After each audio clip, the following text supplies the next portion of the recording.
What happens when a revolutionary martial artist goes head-to-head with traditional kung fu styles that have been practiced for centuries? Imagine a moment where old traditions collide with a new philosophy, where rigid techniques face off against a man who believed in formlessness and adaptability. That is exactly what happened when Bruce Lee, the icon of speed, power, and efficiency, stood against established kung fu masters. This wasn't just a fight, it was a clash of ideologies, a battle that shocked everyone who witnessed it and changed the martial arts world forever. In today's video, we're going to break down the legendary encounters that fueled Bruce Lee's reputation as someone who could take on any style, and why his fight against kung fu traditions remains one of the most shocking events in martial arts history. The martial arts world before Bruce Lee. Before Bruce Lee came on the scene, the martial arts world was highly divided by styles and traditions.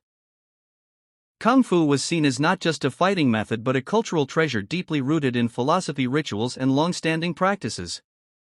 Practitioners believed in formed sequences and strict training regimens, often valuing tradition over adaptability. A fighter's worth was measured by their loyalty to one system, whether it was Wing Chun, Hung Gar, or Shaolin-based disciplines. This meant martial artists often limited themselves within the boundaries of their style. Into this world came Bruce Lee, a young martial artist from Hong Kong who dared to question everything. Having trained in Wing Chun under Ip Man, Bruce understood the strengths and weaknesses of traditional kung fu. He appreciated its philosophy, but he also recognized its shortcomings in real combat situations. Instead of blindly following the forms, Bruce Lee started to strip away what he considered useless movements. He was not interested in preserving tradition for tradition's sake, he wanted results. This mentality made him an outsider to many traditionalists, but it also made him dangerous in the eyes of fighters who were used to predictable opponents. The defining philosophy: Jeet Kune Do versus traditional kung fu. Bruce Lee created what he called Jeet Kune Do, the way of the intercepting fist.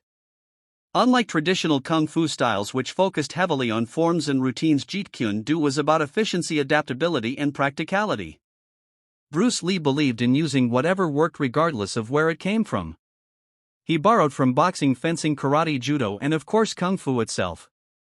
The key difference was this: while kung fu fighters relied on established patterns, Bruce Lee focused on intercepting attacks, closing distance quickly, and striking with maximum speed and precision. For traditional kung fu masters, this was almost blasphemous. To them, Bruce was tearing down hundreds of years of cultural practice. But to Bruce, the fight was simple. In a real confrontation, only effectiveness matters. He famously said, "Absorb what is useful,